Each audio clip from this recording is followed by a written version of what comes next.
The love song of J. Alfred Prufrock, speaker. Ciao credesse che mia risposta fosse a persona che me tornasse al mondo.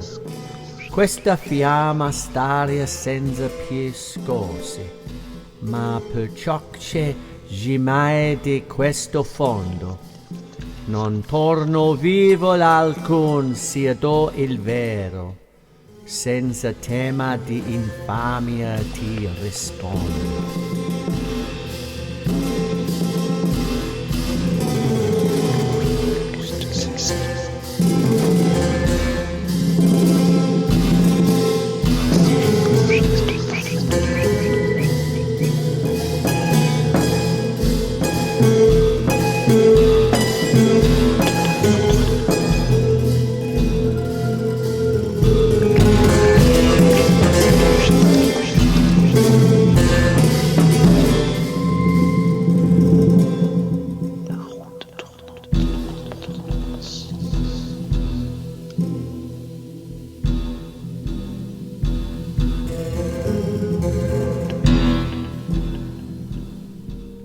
Let us go then, you and I, when the evening is spread out against the sky, like a patient etherized upon a table.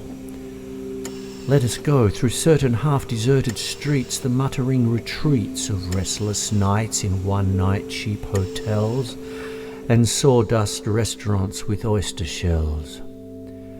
Streets that follow like a tedious argument of insidious intent to lead you to an overwhelming question.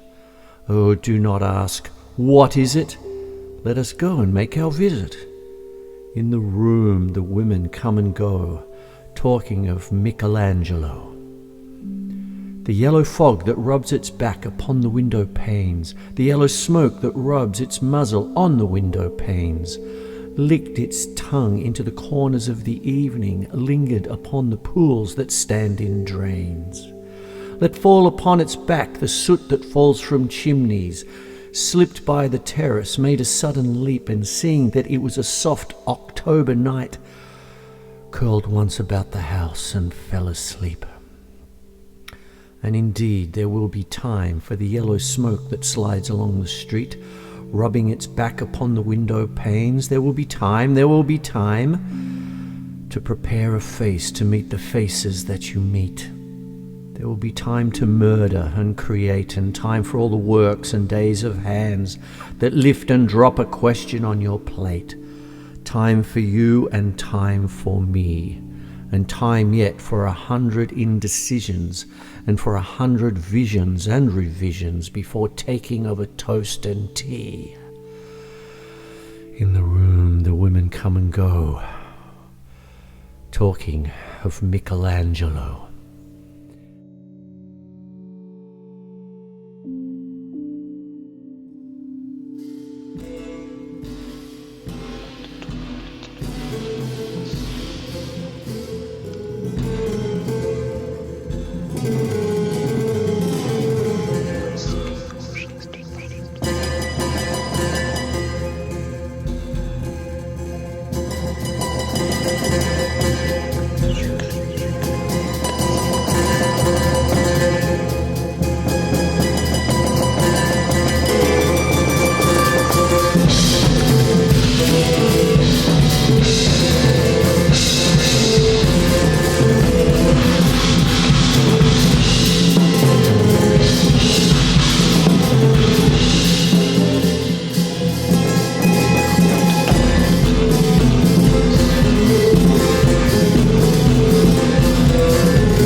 And indeed there will be time to wonder, do I dare, and do I dare? Time to turn back and descend the stair with a bald spot in the middle of my hair.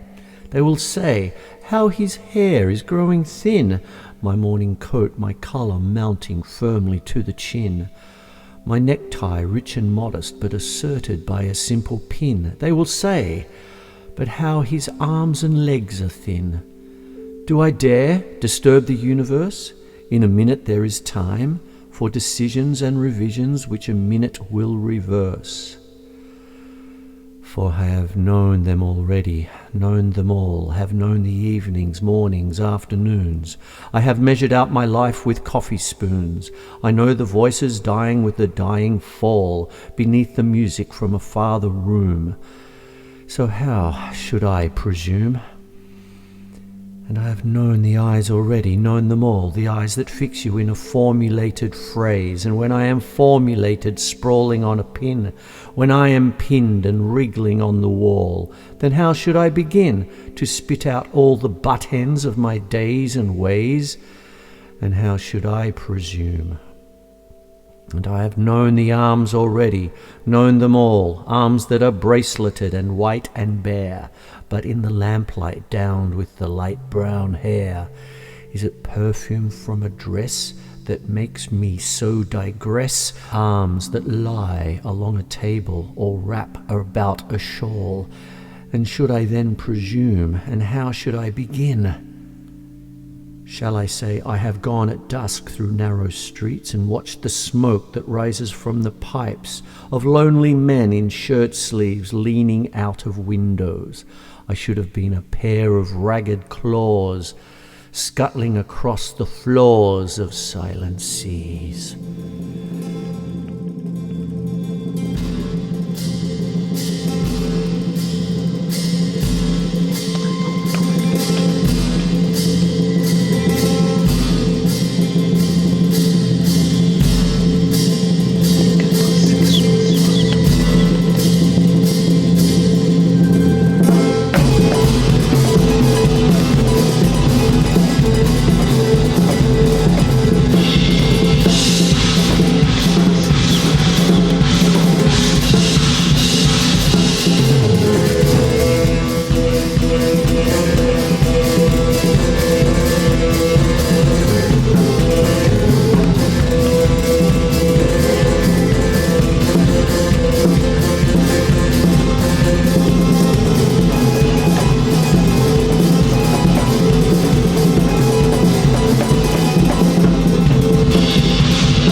And the afternoon, the evening, sleep so peacefully, smoothed by long fingers, asleep, tired, or it malingers. Stretched on the floor here beside you and me, should I, after tea and cakes and ices, have the strength to force the moment to its crisis? But though I have wept and fasted, wept and prayed, though I have seen my head grown slightly bald, brought in upon a platter, I am no prophet, and here's no great matter. I have seen the moment of my greatness flicker, and I have seen the eternal footman hold my coat and snicker, and in short, I was afraid. And would it have been worth it after all, after the cups, the marmalade, the tea, among the porcelain, among some talk of you and me, would it have been worthwhile to have bitten off the matter with a smile, to have squeezed the universe into a ball, to roll it towards some overwhelming question, to say, I am Lazarus, come from the dead, come back to tell you all, I shall tell you all, if one, settling a pillow by her head, should say, that is not what I meant at all, that is not it at all.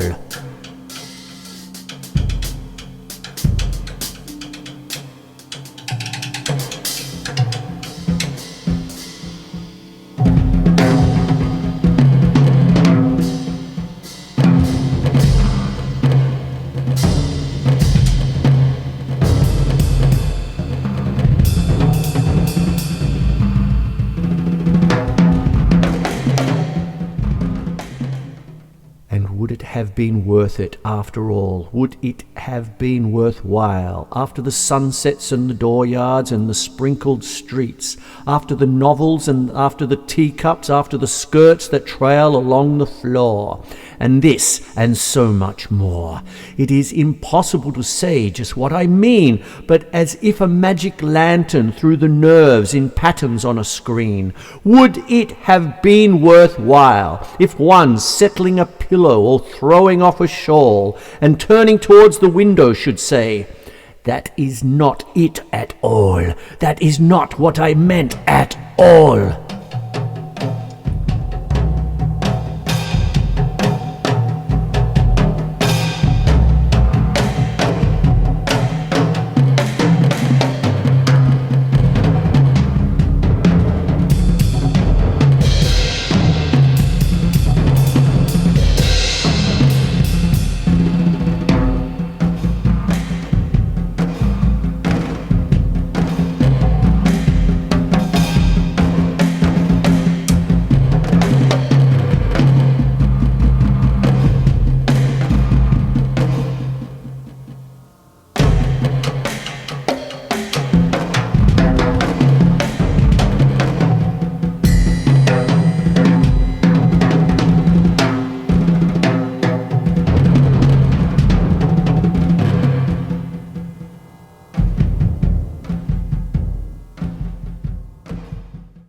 No, I am not Prince Hamlet, nor was meant to be.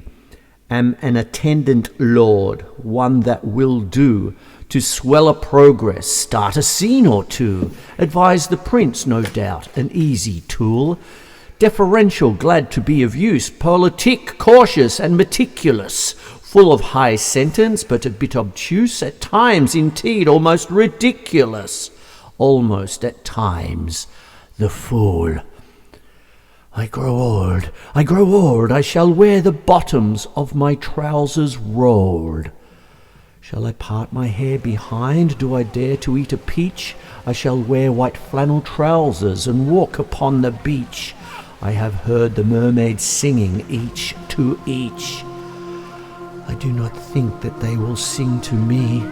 I have seen them riding seaward on the waves, combing the white hair of the waves blown back when the wind blows the water white and black. We have lingered in the chambers of the sea, by seagulls wreathed with seaweed red and brown, till human voices wake us, and we drown.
Whispers of Immortality T S Eliot.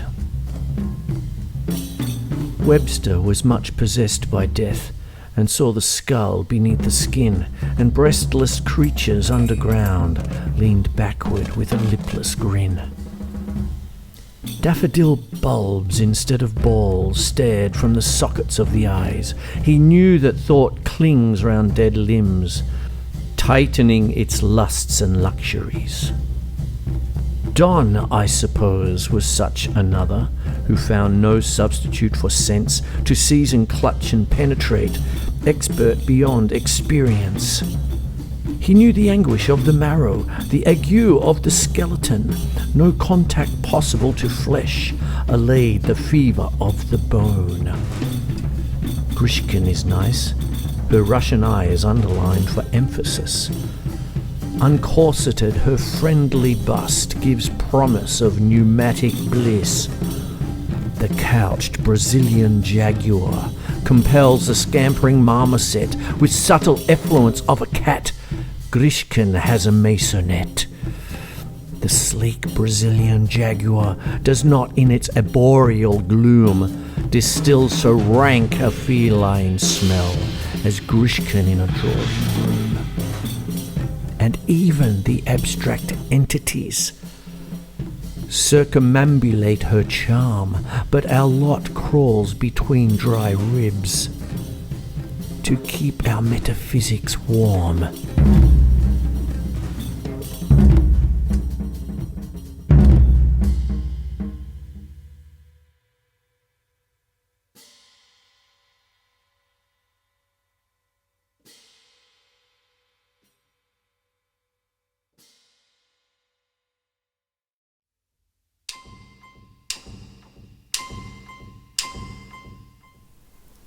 Preludes by T S Eliot.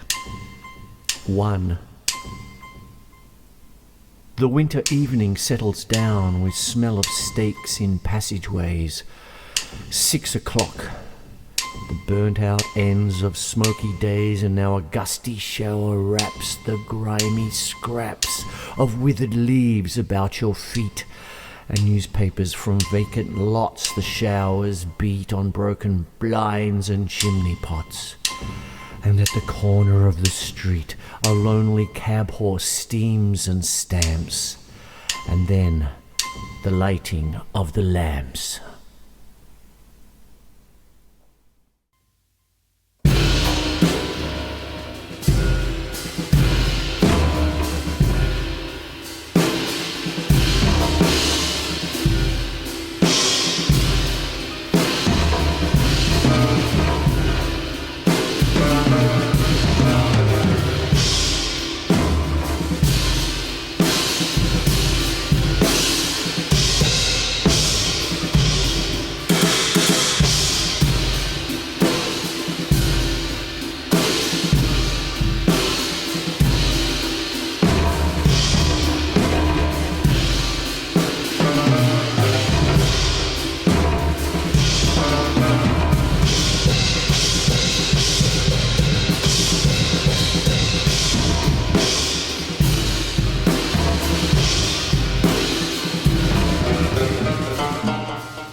The morning comes to consciousness of faint stale smells of beer from the sawdust trampled street with all its muddy feet that press to early coffee stands.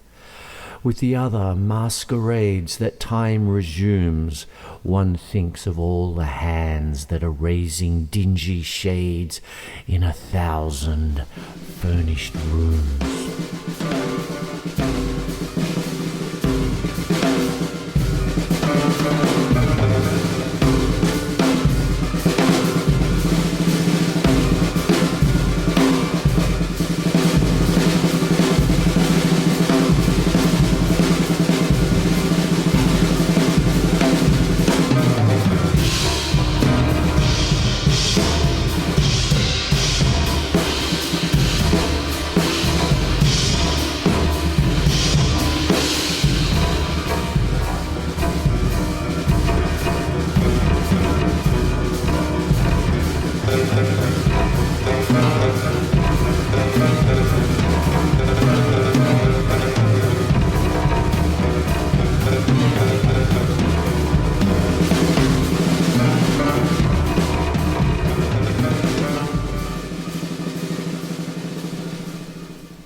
3.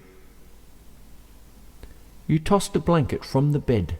You lay upon your back and waited. You dozed and watched the night revealing the thousand sordid images of which your soul was constituted. They flickered against the ceiling, and when all the world came back and the light crept up between the shutters, and you heard the sparrows in the gutters, you had such a vision of the street as the street hardly understands, sitting along the bed's edge where you curled the papers from your hair or clasped the yellow soles of feet in the palms of both soiled hands.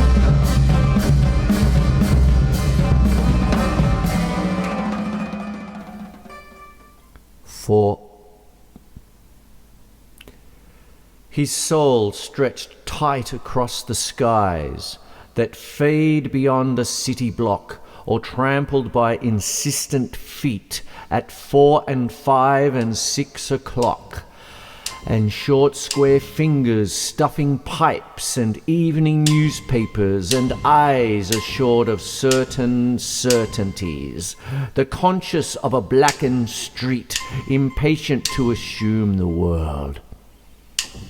I am moved by fancies that are curled around these images and cling, the notion of some infinitely gentle, infinitely suffering thing. Wipe your hand across your mouth and laugh. The worlds revolve like ancient women gathering fuel in vacant lots.